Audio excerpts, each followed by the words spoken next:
What's up, ladies and gentlemen, boys and girls? Your boy is back with the Football Sports Podcast. I'm your host. Here at my guys, Flipside and Wildcard. What's going on, gentlemen? How y'all feeling this evening? Feeling good, man. Playoff start. My team's in. So Yeah, I can't complain. yeah. Congratulations. I'm feeling all Yeah, right. yeah. I'm feeling okay. I guess it's kind of a little bittersweet. The season's over, so you kind of can't really enjoy. I can't enjoy my team's football anymore. But Yeah. some interesting playoff matchups this weekend. Oh yeah, definitely. Yeah, this season really did come and win. And by the way, guys, Happy New Year. Hopefully you guys didn't get too drunk. I got just a little bit tipsy, but yeah. Shoot, this is kind of a wild season, but now we are going to go over what we originally predicted and see how it stacked up with what actually happened. I predicted my Steelers to be 12-4. They ended up being a disappointing, a disappointing 9-6-1. I predicted the Ravens would be 8-8. The Ravens are 10-6. I predicted that the Browns would be 4-12. They are an impressive, compared to the last 10 years, 7-8-1. I predicted that the Bengals would be 7-9, and the Bengals were 6-10, so I was close. I predicted that the Jaguars would be 10-6. They ended up being 5-11. I predicted the Texans would be 9-7, and the Texans are a very impressive 11-5. I predicted that the Colts would be 7-9, and they ended up being 10-6. I predicted the Titans would be 9-7, and guess what? Right on the money, the Titans were 9-7. Let's see, AFC West. I predicted the Chiefs would be 10-6. Chiefs came out 12-4. I predicted that the Broncos would be 8-8. Broncos finished 6-10. I predicted that the Raiders would be 9-7. They finished at 4-12. Yikes. And I predicted that the Chargers would finish 9-7, and they finished at an impressive 12-4. Now, NFC East. I predicted that the Cowboys would finish 8-8. They finished Cowboys finished 10-6. I predicted the Eagles would finish 11-5. Hold on, wait a minute, let me make sure. I predicted the Eagles will finish 12-4, and they finished at 9-7, which is barely making the playoffs. I predicted that the Skins would finish 5-11. Yikes! They ended up finishing 7-9. Giants, I predicted them to finish 9-7. Hold on, wait a minute. Yeah, Giants, I predicted them to finish 9-7. They finished 5-11. Yikes. Let's see. Now the NFC North. I predicted the Chicago Bears would finish 6-10. Yikes. They finished 12-4. Impressive. I predicted the Lions will finish 8-8. They finished 6-10. I predicted the Packers will finish 12-4. They finished 6-9-1. I predicted that the Vikings will finish 10-6, and they finished 8-7-1. Now, NFC South, I predicted that the Saints would finish 8-8. What the hell was I thinking? And they finished 13-3. Falcons, I predicted them to finish. I actually predicted the Falcons to finish 10-6. They finished at an unimpressive 7-9. I predicted the Panthers would also finish 10-6. They also finished at an unimpressive 7-9. The Bucks, I predicted the Bucks to finish at 6-10, and they finished at 5-11, so I was close. NFC West, I predicted the Rams would finish 11-5. They finished at 13-3. The Niners, I predicted the Niners would finish 7-9. They finished 4-12. Cards, I predicted them to finish 4-12. They finished 13-3, so I was close. Let's see, Seahawks, I predicted them to finish 10-6, and I was right on the money at 10-6. And yep, that'll do it. Those are my predictions for the season. And I say I was probably about a good 56% accurate. But yeah, what are you fellas' thoughts? My thoughts are that my preseason predictions were terrible. I got the Chargers because I was obviously reaching for the sky with them. Yeah. I was 2 games off on that one. The Saints one I got pretty correct. The Rams pretty correct. Dallas was about right. Tennessee and Indy were about right. They're about a game or 2 ahead. Mm-hmm. Baltimore was about right. Pittsburgh let me down. Yeah. It was close with the Patriots. They lost a few more games than I thought they would. Yeah. Kansas City achieved way higher than my expectation. Yeah. And the Bears, I had them at 2-14 this year. I had Minnesota and Green Bay taking it. That turned out terrible. So, yeah, a lot of these were pretty bad. So I can't. I'm not gonna read them off. They're pretty bad.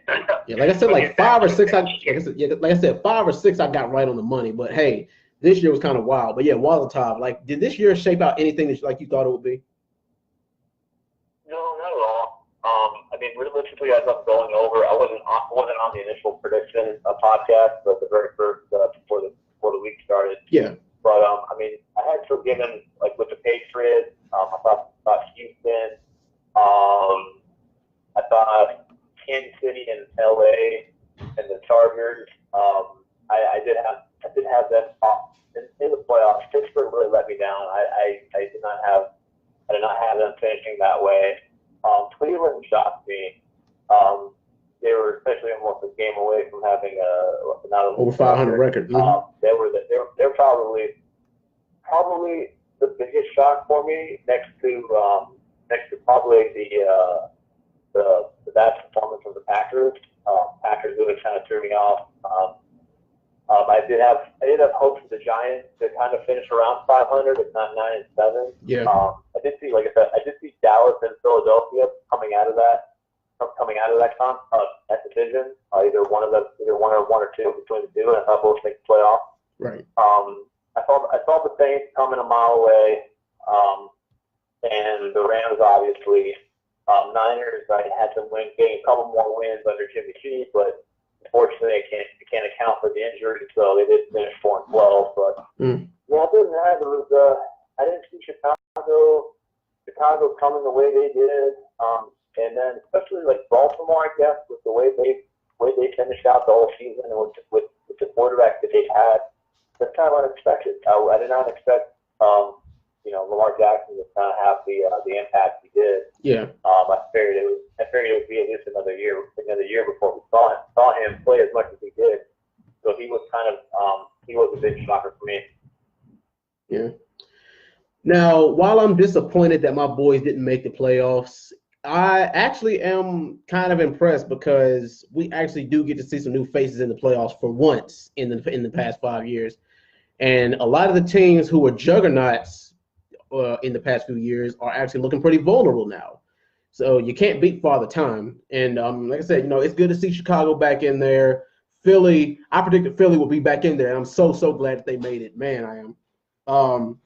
But the Chargers being in there, the Chargers really they surprised the living hell out of me. Like, I don't like the Chargers surprised they surprised the living hell out of me. I really did not predict that, but and Houston, like, if you would have told me that two NFC South, AFC South teams would make it within Houston and Indianapolis, I would have thought you were crazy.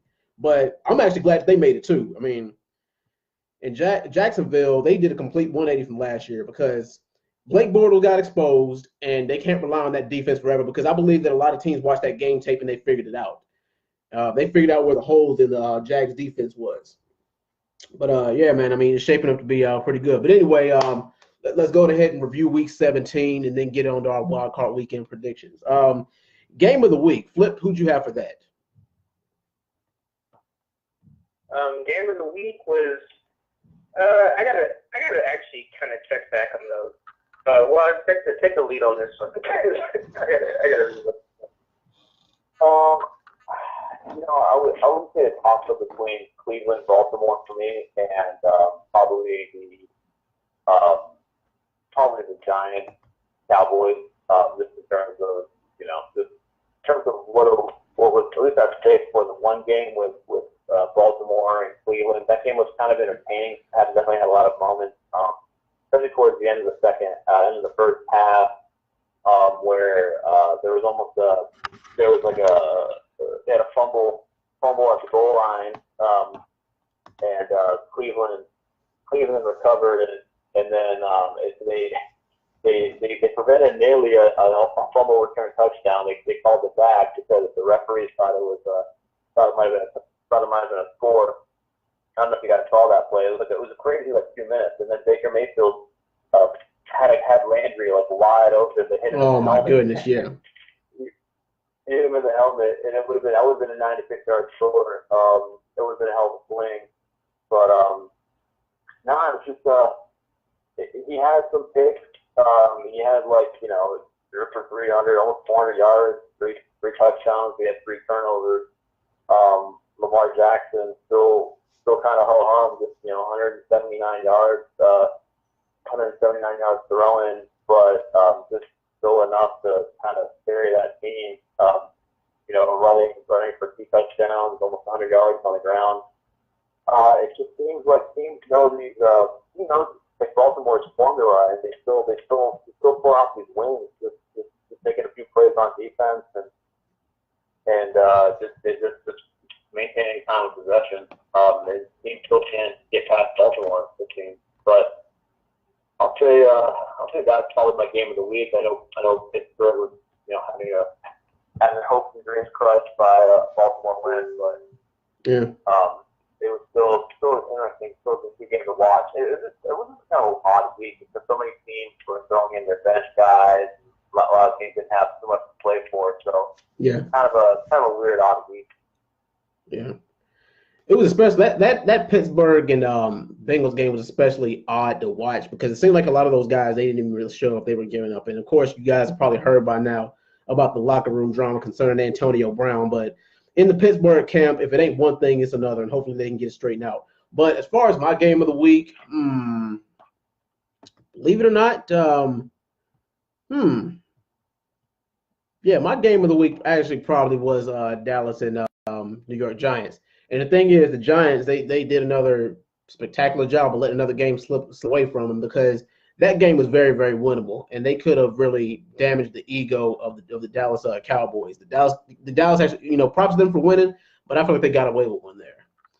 Now, most improved team of the week. Most improved team of the week for me actually had to be the Indianapolis Colts, and shout out to them for making the playoffs because a lot of people thought that this is going to be another with another year of Andrew Luck shaking off the rust, but it seems like he did it pretty. I mean, come on, winning 8 of the last 9 games, that's pretty damn impressive. Yeah, but as far as them being able to go far in the playoffs especially against a team like Houston, and these are 2 AFC South teams going up against each other, so they know each other pretty well. So we'll see. But anyway, most improved team of the week, Flip. Who you got? Well, I was gonna say my game of the week. I got to agree with Waz. I'll go with Ravens Brown. That one came down to the wire and it was pretty entertaining. Yeah, very. For most improved team, I'm going to go with Dallas as the offense. I'm not going to go with Dallas as a whole because their defense got whooped. Yeah. But I'm going to go with Dallas as their offense. Dak threw, I think, almost 400 yards, and I think he didn't even really throw it to Amari Cooper like that. I was impressed. I think he had, Blake Jarwin that was, going off 3 touchdowns or something like that. And I was kind of surprised by that. I think their offense is kind of showing us hey, our defense is good, but don't sleep on our offense as well. We're not just deep. I feel like their passing game is kind of improving, so I'm going to give them hope. All right. Walter Todd, who's your most improved team for Week 17? I'll have to go with the New England Patriots. Oh yeah. It's kind of against the Jets. It's still a pretty big showing for that offense. 4 touchdowns. And I just think it was very important for them to kind of have that momentum carrying forward. I know they do have a bye, so obviously they're going to have the week off, but I think it's it's kind of important because a lot of teams are looking at them as very vulnerable. And I think some of that New England mystique definitely helps them in the playoffs. And I think it's very important to kind of still have that mental edge because, when a team's facing Belichick and Brady, I think just the fact that it's Belichick and Brady gives the Patriots a slight advantage. Yeah. Even though they're so depleted as they've been before. Like Brady, obviously, he's not getting younger. And the fact that Gronk is just a shell of himself. But it looked good for them to have that big win. Tony Michel's out there, slowly bring him back. And he'll definitely be key if the Patriots are going to make a run in the playoffs and another Lombardi Trophy. So I'll give the Patriots my most improved award. All right. And for the ever famous choke of the week, yeah, I think we all know what it is, don't we? Go for it. Yeah, go ahead.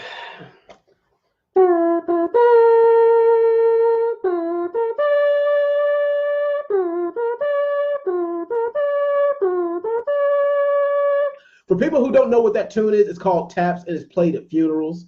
So yeah, pour out some liquor for the Cleveland Browns, and also pour out some liquor for the Pittsburgh Steelers season, because the fate of our season was in Baker Mayfield's hands, and he throws a damn interception. The whole time I was watching that game, especially when I was like, oh, because you guys know what I'm talking about. It was a minute and 26 seconds left, and I believe it was Jarvis Landry with the catch. I mean, like I think it was either Jarvis Landry or somebody else who had that catch. And they replayed it about 5 or 6 times, and I was like, oh crap! If he catches this, then they're probably only about 10 or 15 yards from a field goal. And I was like, what in the thing is, they wasted 2 downs on incomplete throws. I was like, dude, it's a minute and 26 seconds left. And you are 10 yards away from a field goal. You're 10 yards away from field goal range. What the hell are y'all doing? Run the ball twice and then air it out. And the thing is, at that point, they were 56 yards away from the field goal, so they probably wouldn't have made it any damn way, but still. They should have ran the ball twice. I don't give a damn how good their defense is. I mean, the thing is, they're coming to blitz. So you might as well just do like a fake handoff or like an option run or something like that, or like a little screen pass, something like that.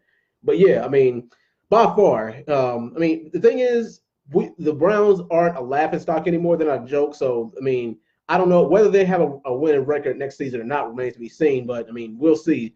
They are definitely going to give a few teams some problems. But, yeah, the Browns were my choke of the week. Flip, what about you? Choke of the week. I'm going to go personal here. And I'm going to say the Raiders are my choke of the week. Oh, wow. Because I had faith in them, man. They went out there and got their ass beat in the first half. It was close, man. It was pretty pathetic. I was hoping they'd at least put up a fight. They put up a fight against Denver, and then they come out here and they put up 3 points against the Chiefs after putting up, I think, like 30 plus against them last time. Yeah, that's it. Choke. And Derek Carr sucks. I don't know if you guys saw that throw he did to Jared Cook. Oh, God, he's terrible. Shouldn't have a job in the NFL. Wow. All right, Waz, your choke of the week. Who is it for you? So my choke of the week for the general season is the Pittsburgh Steelers. Oh, yeah. This past week. Oh, yeah. They're going off this past week. I'll give it to the Vikings. The Vikings with a shot at home, just winning, you're in the playoffs. You gave all that money to Kirk Cousins, and lo and behold, Kirk Cousins does what Kirk Cousins does. He chokes in big games. You're gonna give him all that money. He puts up a little decent stat line for the course of the season, but still, when it comes to the big time games, the big time moments, he still can't get it done. I mean, the Bears didn't even really play their A game. I mean, Trubisky really didn't do too much. I mean, Jordan Howard did have a pretty solid game running, but the Bears, it just didn't seem like the Bears had to do too much to beat the Vikings. The Vikings just kind of beat themselves. Mm-hmm. I have to give it to Minnesota. It was a terrible showing from that offense. Yeah. Just the general season, they really were disappointing after coming so close last year to maybe getting into the Super Bowl just after all that. And then they make the big signing, the big Kirk Cousins signing, and then he lets you down in the last game of the season. Mm-hmm. I have to give them my choke of the week. Yeah. Now you made an interesting point. You said that your choke of the year was Pittsburgh. But me, I've got 3 chokes of the year. Well, 3 teams who were nominated for choke of the year. The first one is actually Washington. Yes, the Washington Redskins. I'll nominate them for one of the top 3 chokes of the year because they showed so much promise. And I mean, the thing is, it's not their fault because they got bit by the injury bug around week 7, and everybody. It seems like one person a week started dropping like flies, and that's when they started falling off. So I guess that's kind of not really their fault. But I mean, hey, if it happens, it happens. I mean, second is, oh my God, this was especially painful. Like this team's especially painful to watch. The Carolina Panthers, they're also my second nominee for choke of the year because they started off hot, and then when Pittsburgh spanked that ass, then that's when they started going downhill. It seems like they never really recovered from that loss. And of course, my third and final, choke, team, the nominee for choke of the year is like what you said, Walter Top, the Pittsburgh Steelers, because it's a damn shame how they were in the top 3 teams in the league after their bye week, and then they blow 4 games. They blow 4 of the last 5 games. Now, like I said in the previous weeks, the loss to Denver, I can forgive that loss. Because that was kind of a fluky, once in a blue moon type of loss, and it's like, okay, you brush off. You can brush that one off. But those losses to the Chargers, the Raiders, and the Saints, those are inexcusable because all those 3, what those losses have in common? All those losses were from less than a touchdown. That's what all those losses came from, like 4 points or less. Well, 6 points or less. That's what made the Steelers season so damn disappointing. And the thing is, I was so happy when we beat the Patriots, but that victory is now a hollow victory. It doesn't really mean anything, seeing as how we didn't get the postseason. But the thing is, that loss to the Saints, and especially in the fashion that we lost to the Saints in, that was like twisting. That was pretty much the dagger to the chest, and it's pretty much just twisting the damn knife. Flip. Who is your nominees for chokes of the year?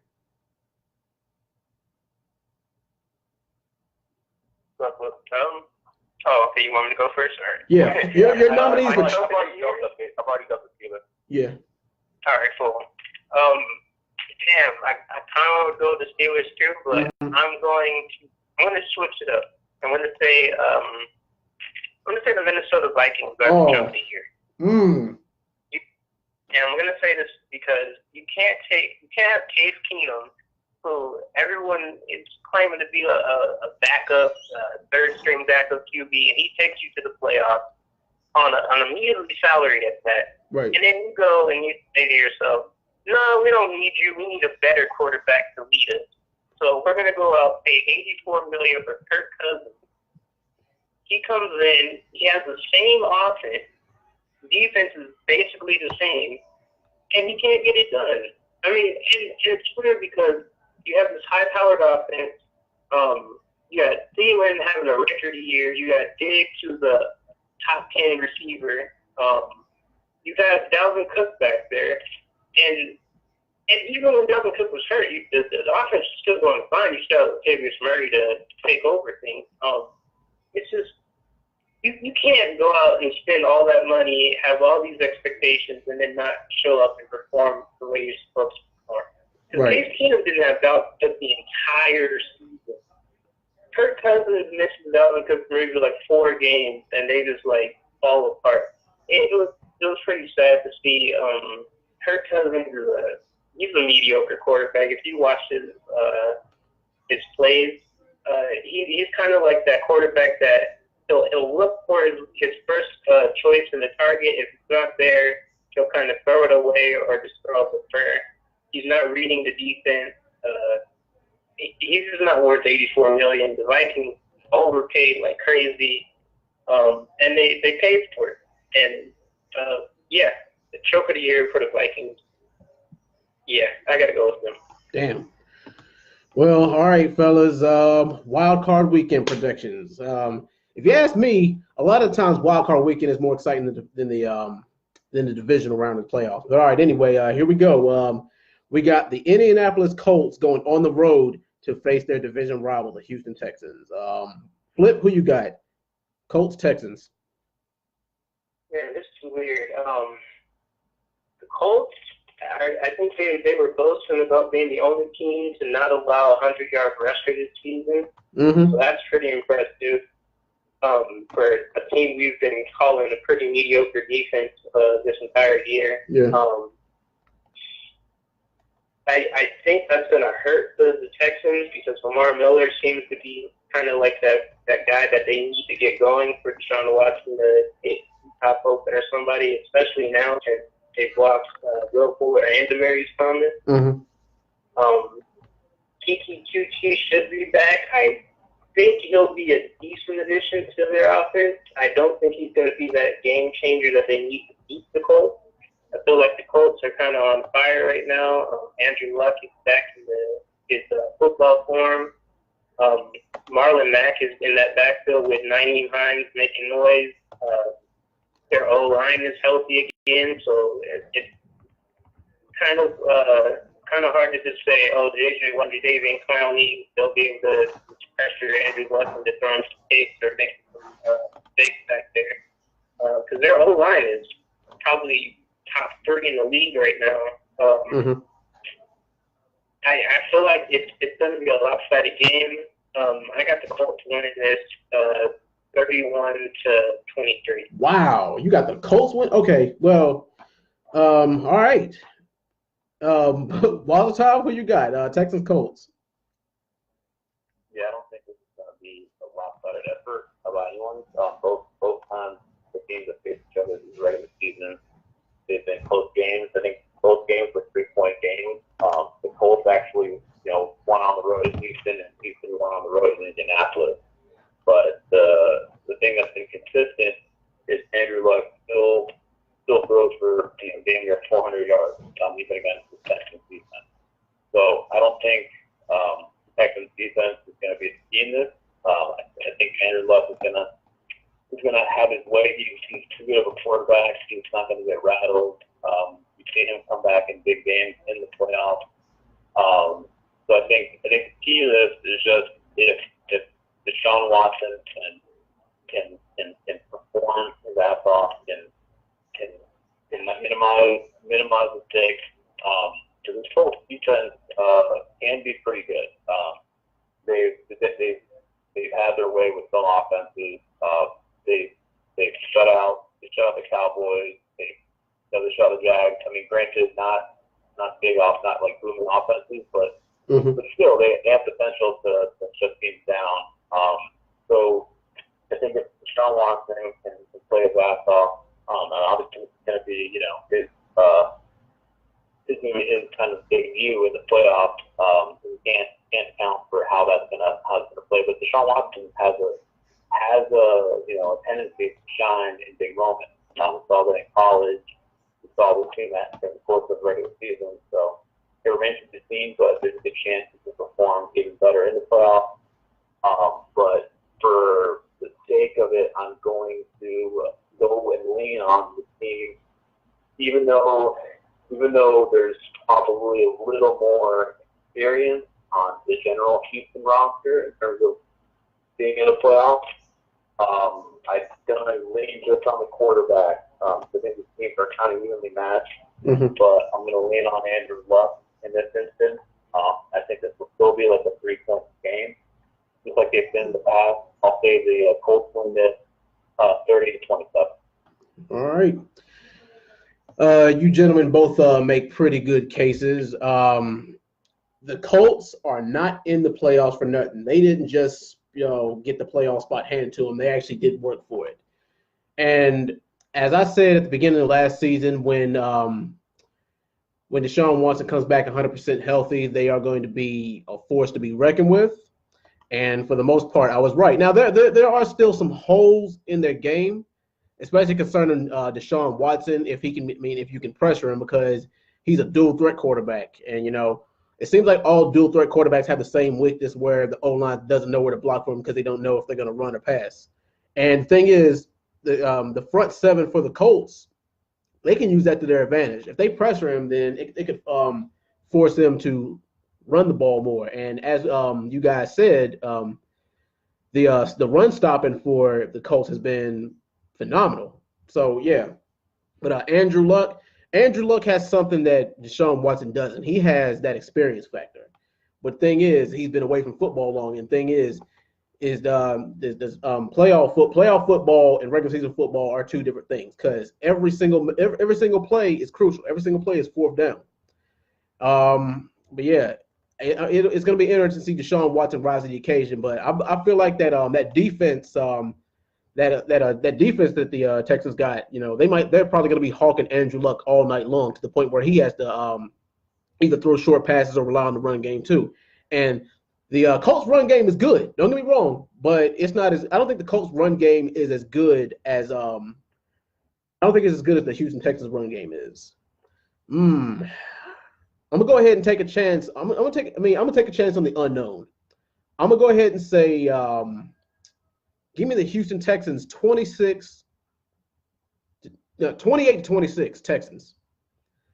Next up, we got the Dallas Cowboys going up against the Seattle Seahawks. This one is going to be very, very interesting. But Flip, who you got? Cowboys, Seahawks. Man, this is going to be a good game to watch. Pete Carroll versus Jason Garrett. Yeah, Jason Garrett. Pretty interesting.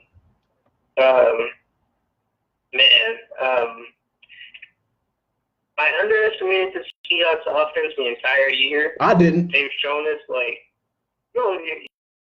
you were. Yeah. But it's just so weird because they run the football, and then Russell Wilson throws maybe about 15 times a game. Weird how their offense works when they score so much. Tyler Lockett and Doug Baldwin have been pretty awesome this year. Obviously, Chris Carson, Mike Davis, and Rashad Penny in the backfield are just doing wonders for that team. Mm-hmm. Their defense is stepping up without Sherman, without Cam Chancellor. Yeah, they're missing some pieces. They're still getting it done. So when I hear that, I'm thinking Dak is in trouble. Mm-hmm. and it kind of throws me off because, Zeke can go off, but it feels like teams are okay with, stacking the box and forcing Dak to make those throws because he's either error prone or he'll make a bad judgment. And I feel like this is that game that could happen. We're gonna have to see Amari Cooper kind of go above and beyond. He's kind of been absent these last few games, so that's a little scary for their team. Their defense is solid, but we've seen the Seahawks offense eat up on a lot of defenses that we thought were pretty formidable.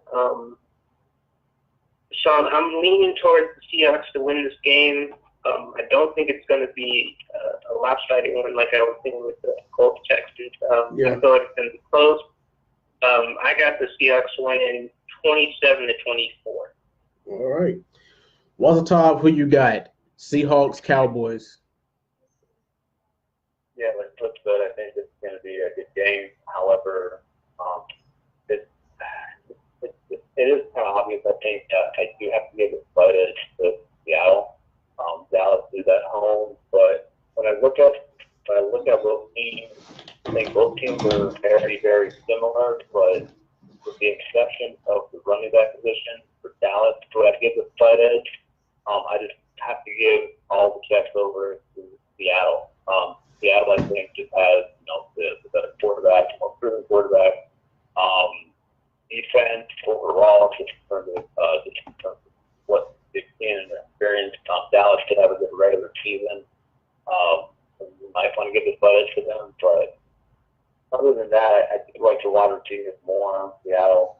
I just look Baldwin just have a better connection. Obviously, the potential there with Cooper, but it's still Baldwin and Russell Wilson have been too many boards over the course of years to actually I think to not put up points even against the Cowboys squad. The one earlier in the season, granted it wasn't Seattle, it was a hard place to play at, but I have to give the edge, even though they're on the road. I'm leaning towards Russell Wilson just having his way, being able to maneuver and throw down the field, escape the rush. Chris Carson has been showing he can, be a really good running back. He had a terrific season. I think there's too many sides for Seattle to kind of win. I think Dak and Dallas can be really dependent on Zeke. If he doesn't have a good game, I think it's going to swing Seattle's way. So I have to go into, I think, overall, just in terms of experience and how they played as of late. I have to give the edge to Seattle. So I think Seattle does beat Dallas. It's going to be a close game, I think, but I think it's going to be Seattle winning 24-2.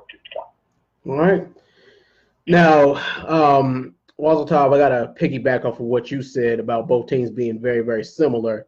But one key X factor is it's going to come down to the defensive side of the ball, and whoever wins this game is going to come down. It's going to come down to whoever has the better secondary between the two, because both of them have pretty damn good linebackers. Both of them have pretty good D linemen, and on the offensive side of the ball, I mean, come on, you got Dak versus Russ, and Russ, he's been in this situation before. He's got playoff experience. He's been in the Super Bowl, and it seems like when Dak is at the helm, it seems like he can't get past the first round of the playoffs. But I mean, we'll see. The thing is, they're in the first round of the playoffs this year. I mean, they're at home in this wild card round. So the thing is, we'll see. We'll see how well that translates. You were also right in the sense of Dallas having the better running game as far as the running back, but as far as the better receiving core, oh yeah, Seahawks all the way. They do got the better receiving core, and I don't believe the secondary for the Cowboys is as good as the secondary for the Seahawks, even though the Seahawks secondary is not what it used to be, but still. And also sacks. Sacks is going to be something that you really do want to look out for. I mean, I believe that we're going to see Russell Wilson and Dak Prescott on their ass at least twice this game from sacks. So yeah, that's pretty much good. That's going to be crucial too. But I actually have this being a close game as well, and it might very well come down to whoever's got the ball left in the last 2 to 3 minutes of the game. But go ahead and give me Seattle in this game, 31-27 over Dallas. Next up, rematch. LA Chargers going on the road to face the Baltimore Ravens. Flip, who you got? Chargers, Ravens. Man. All right. Given I don't know, man. We're playing on the road, but we seem to do better in road games. Last time we faced off, we held them to 16 points, and then that terrible fumble at the end where they returned it for a touchdown kind of sealed the deal in that game. I'm kind of satisfied with that 16. I feel like Lamar Jackson was playing to the best of his ability. He was throwing the ball on us pretty well. He was rushing pretty well. And over time, we got used to his play style. And I feel like that experience is going to help us in this rematch. I feel like our defense is kind of sped up and can play up to his speed and play up to Kenneth Dixon's speed. The problem is, can our offense figure out their defense? Because they held us in check for that entire game. We almost had a chance in the end, except for that fumble. I feel like Phillips is going to go out there. He's going to game plan pretty hard against them. I feel like he's going to be able to figure out that offense and put up enough points to beat this team. So I'm thinking it's still going to be close. I'm not counting out that Ravens defense at all. They can definitely make some plays. I just feel like our defense has figured out Lamar Jackson enough. Yeah. So I'm going to say Chargers win 23-17. Yeah. Walter, who you got? Chargers, Ravens. You know, I do lend to see the team when teams play against each other. I do tend to fall back on the team making corrections. It's the team that loses in the regular season, making the adjustments and going forward and implementing a new strategy, new game plan. I just feel like this again potentially is the Chargers' year. I think Phil Rivers has had a perfect season. I think he has the right squad around him, both on both sides of the ball. I can't depend on a team that's so dependent on a quarterback like Lamar Jackson. It's still as of right now a little bit gimmicky. Again, he's shown, they depend so much on just a quarterback like that to kind of just run the ball so much and limit the mistakes through the air. I just think that the Chargers, like Brooke says, will have a different game plan, a different strategy attack, and they'll not only put up points on the defense, but they're going to limit what the Ravens do. But the Ravens, again, they surprise week in, week out. You know what they're going to do, and they're still able to impose their will and impose their game plan and come out with a victory. And again, there's a playoff. Obviously, if you have a good defense and you can run the ball well, that gives you a shot in every game. Right. And the Ravens have done that better than a lot of other teams. But I just think that, again, the talent, I just think on both sides of the ball for Chargers, I just think it's their year. I just think that this is the year that Phillips gets over the hump, and actually makes it to the Super Bowl. So I think that starts this weekend. I think they beat Baltimore. Give me the Chargers in this game. I'll say Chargers 30, Baltimore 17. Now, you guys make a very, very good case for the Chargers, especially seeing as how a rookie Lamar Jackson, and this is his first time going to the playoffs, and to think about it, they got all they could handle from the Browns the previous week. The Browns actually beat up on them, and now they got to go up against the Ravens. Now they got to go up against the Chargers, a team who they previously beat, but still, it ended up being a close game. The Chargers are a pretty well-balanced team. But the thing is, it seems like sometimes they find ways to lose. I don't know why they find ways to lose games, but Flip, you are right in the sense of them being better on the road than they are at home, which is kind of weird for a team, if you ask me. But still, even though, Lamar Jackson, he's inexperienced. The thing is, he's inexperienced, but the thing is, that man has a set of wheels. We haven't seen a set of wheels like him since Michael Vick or Cam Newton in his first 3 years in the league. But the thing is, in this kind of game where the quarterback has to be smart, can that work against him? I believe, yes, it can. But as everybody says, defense wins championships, and that's pretty much going to be the determining factor. And the thing is, the Ravens, they've been good for forcing at least 1 to 2 turnovers a game. And we all know Phillip Rivers is good for coughing up the ball at least once a game. That's kind of what makes this difficult. And like I said, it is a road game for them, so that makes it hard. But Philip, he's got some weapons on this side of the ball. And the thing is, if Melvin Gordon is back and fully healthy, then that might open up the passing game, especially if he can break loose for about at least a good 30-40 yards on the ground. The thing is, I'm gonna go ahead and say this: whoever has the most yards running on the ground, whether it be a quarterback, running back, or whoever else, whoever has the most running game is going to win. Whether it's Melvin Gordon or whether it's Lamar Jackson or whether it's the running back for the Ravens. Wow.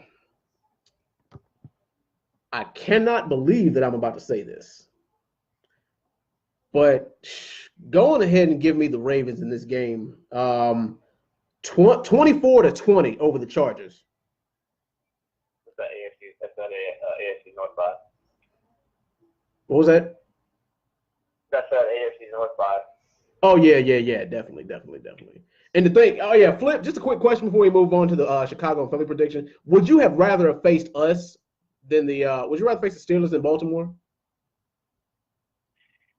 Man, that's a tough question because I was thinking back to it.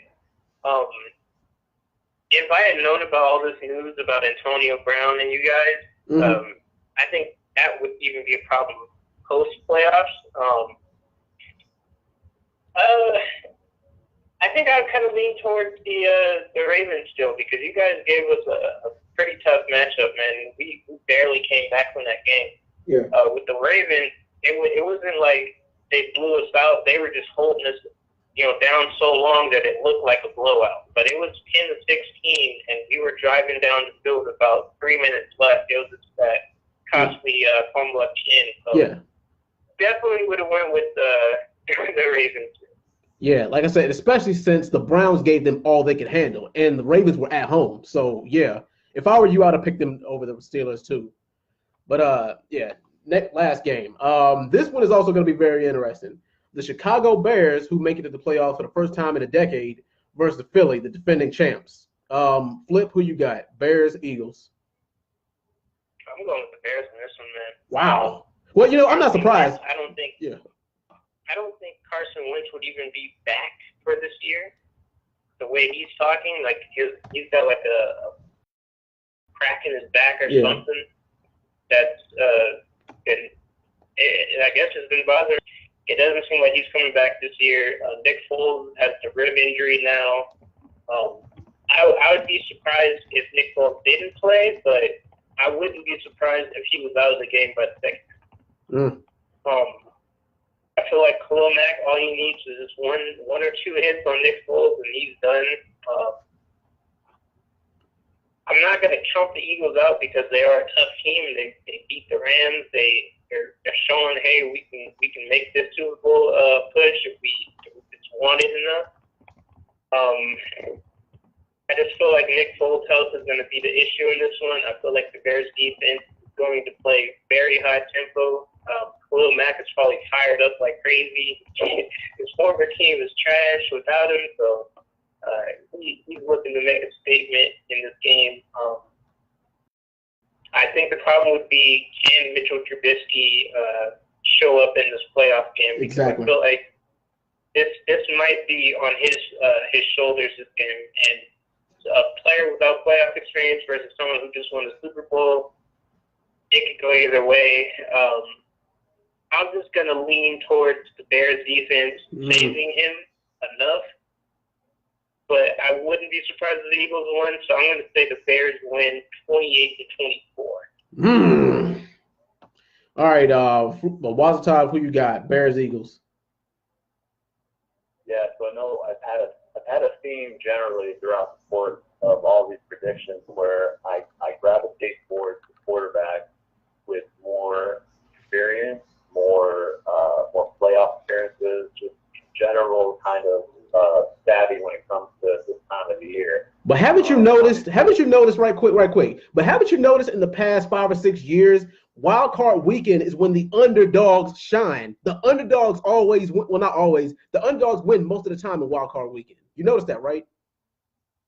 They do, but in this case, the Bears are the overwhelming favorite. Now, granted, they have obviously Trubisky, who is in his second year. Obviously, he's improved this year from his first year, and he has a great, terrific defense around him. Got some pieces on offense. The Eagles, being the defending champions, are the underdog. And again, they're the underdog, and they'll probably be the underdog every single game. Even if the Eagles win, I think every game going forward, they're not going to be the favorite, even if they're the defending champions, which is crazy when you think about it. But you know what I'm saying? The only reason to pick the Eagles is if you believe in the magic mojo, whatever you want to call it, around them that surrounds this team. And if that takes place, and again, this is a sport where we see that stuff happen a lot. You know what I mean? Like the team with the best record doesn't always win. It's just a matter of that given day who performs. And the Eagles showed they've done that. Nick Foles has shown he can play pretty well. But I have to.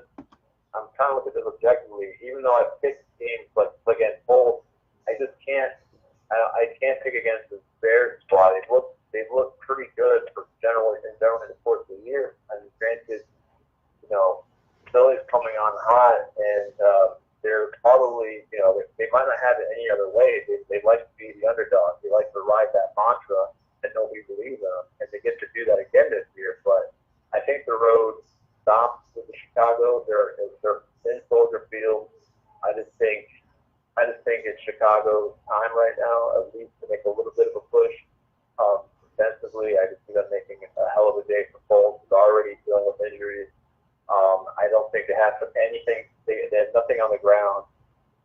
They can't lean on like a LeGarrette Blount or anything like that. It's going to be a tough road for them. And again, I mean, Philly last year even in some of their wins, they weren't as impressive. They were terrific in the Super Bowl, but I mean, they could have easily been eliminated last year in Wildcard weekend. They played the Falcons. The Falcons almost had their numbers right off the bat. So I do think there's a little bit of luck involved, and that's the only way I think Eagles win in this game, with luck. But I think right now it's run out for them. I think I think the Bears do win this game. So give me the Bears in this game. The Bears win 24-17 against the Eagles. Now, there's a little bit of a theory going around that the fate of the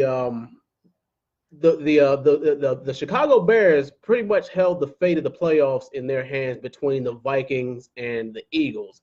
And judging by the result of that game, it seems like they would have rather faced the Eagles than the Vikings, which to me is not a very smart idea, because Nick Foles, it seems like when Nick Foles gets into playoff mode, he seems like he's a whole different animal. And the defense steps up too for the Eagles. Now, we all know what a well-oiled machine that the Bears defense is. I mean, come on, they look phenomenal, especially when it comes to stopping the run. But the thing is, the Eagles, they have two running backs who can get it done. They don't have just one. So that's something they need to watch out for. The Bears secondary is really, really going to have to step it up too, because come on, you got Zach Ertz, you got Nelson Aguilar, Alshon Jeffries. That secondary can easily get carved up by Nick Foles, because it seems like he knows exactly where to put the ball. He knows when and where to put the ball. So that's something they need to watch out for. Now, it seems like the thing is, if the Bears want to make it a convincing win, they're going to have to put more trust in the running game they have in the past few games. They can't have it all on Mitch Trubisky. And Mitch Trubisky, he can scramble. He can get out. He can run outside of that pocket. But the thing is, I don't think it'll be a smart idea against a team who's going to be blitzing him a lot. Oh man, this was tough for me, especially since this is the first time in a decade since the Bears have been back to the playoffs. But it seems like it's gonna fall all on Mitch, and man, it's gonna be close. But I'm gonna have to go ahead and give it to the Eagles, 28-24 over the Bears. Yeah. All right. But yeah, gentlemen. Oh yeah. I mean, in Foles we trust, I guess. I mean, that's just how it's looking. But fellas, you got any final thoughts before we sign out? Good luck to the 49ers next year, man. It's going to be hard choosing between Nick Mullins and Jimmy Garoppolo. Who's going to be the starter? Yeah. But also, shout out to George Kittle for not only getting the record for tight ends, most tight end yards in a season, but doing it on a 41, I think it was like a 41-yard touchdown. Yeah. And he upset Travis Kelce too, so that's pretty bold. It's a pretty bold way to get the record. So shout out to him. Yeah. Shout out to George Kittle also trying to lure Antonio Brown for Pittsburgh as well. Yeah. So if he pulls that off, he's a very tough. Oh Lord, yeah. Hey, Dre, we need to hear your opinion about this locker room stuff, man. I don't know if you heard Ryan Clark's. Oh yeah, Ryan Clark went off. Speech about it.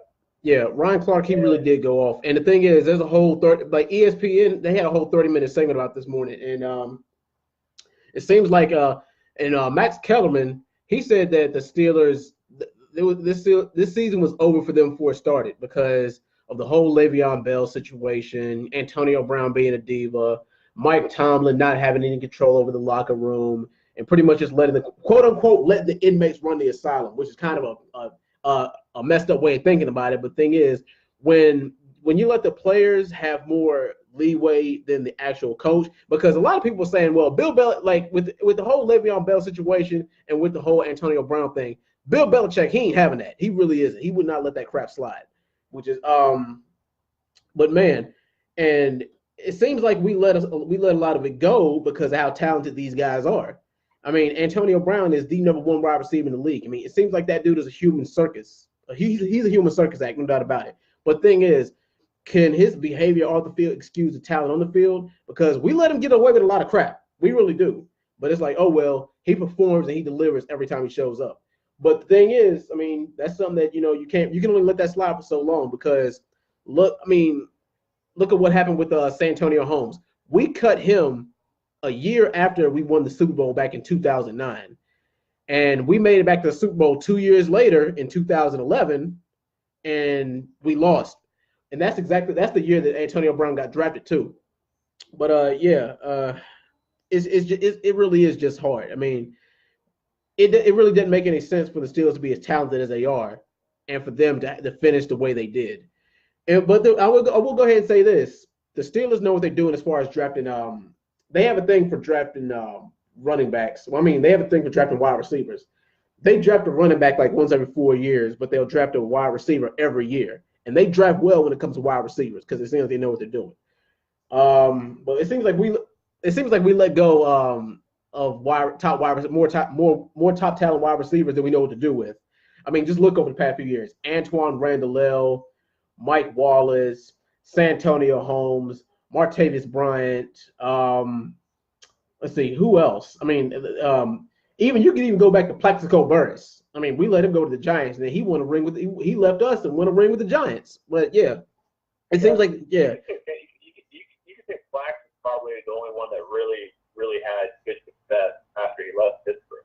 Yeah, because I mean, Mike Wallace, yeah, he had a little bit of success, but he was never as good as he was with Pittsburgh. So I mean, you could say Pittsburgh has an eye for talent. I was gonna say, did Emmanuel Sanders win the Super Bowl with Denver? No, he didn't. Oh yeah, he won a Super Bowl. He won a Super Bowl with us. I think he did win a Super Bowl with us back in 2008, but I have to look at that again. I don't think so, but Santonio Holmes definitely won one with us. But yeah, it seems like I said, we get rid of a whole bunch of top wide receiver talent. But the thing is, like I said, when it comes to wide receivers, the Steelers draft very, very well. But it's a shame how we can't keep, like I said, for some reason, we can keep a running back for about a good 2 to 4 years. But I mean, wide receivers, we get rid of wide receivers we go through wide receivers like chewing gum. So yeah. My bad for interrupting, Wes. What were you saying? Oh no, I was just saying that Pittsburgh, even with all the talent that has left their organizations, no one really flourishes afterwards, except for I guess you could argue that the Plaxico did win a ring. Yeah. And I think Emmanuel Sanders was on that team with Peyton Manning. Oh yeah, he was. Him in Denver, yeah, he was. But other than that, the other receivers that I mentioned, I don't think Australia was ever kind of as good a season as they did with Big Ben and that squad. But yeah, it's just I don't know where you go from here. I mean, Big Ben obviously Roethlisberger was only a year or two removed from talking about retiring. Obviously, the Le'Veon Bell thing. I don't know how he's probably feeling about this team not making the playoffs. Probably a little bit bittersweet. Obviously, could probably kind of rub it in, but I don't think the lack of running game was really. I think the running back situation really would have improved their odds, maybe a little bit, but it's just that defense, just general chemistry and locker room.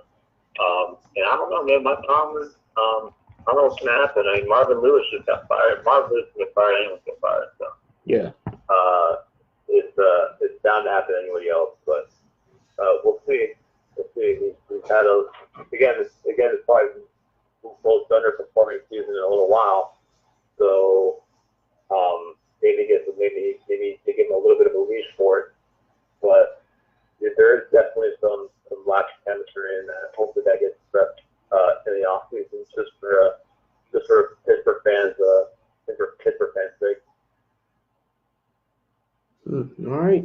I was going to say, do we call Marvin Lewis stepping down being fired? No. He was done before. I mean, if you ask me, he was done 2 years ago. I was about to say that man had job security out the ass, but I mean, whatever. I mean, a lot of people got let go they called it like Black Monday or something like that, because the day after the regular season ended, like 5 coaches got released. Yeah, whoever picks up Todd Bowles is going to be in good shape. I feel like they fired him prematurely. I feel like he could have took this Jets team somewhere. Yeah. Yeah, especially since Tom Brady, he's not going to be there for longer than 2 years. Big Ben's not going to be there longer than 2 years. Let's see. Who's some quarterbacks who are not going to make it past 2020? Big Ben, Tom Brady, Eli. Phillips. I don't think Phillips going to. He might make it 2021, but who knows? Nah, I say 2020 will be his last year. Going to be there. Yeah, Breeze is going to be there past 2020. Yeah, we're looking at it. We're looking at the end of an era. I mean, I think they were 2004. 2004. Was that class where you had Rivers, Eli, Roethlisberger, yeah.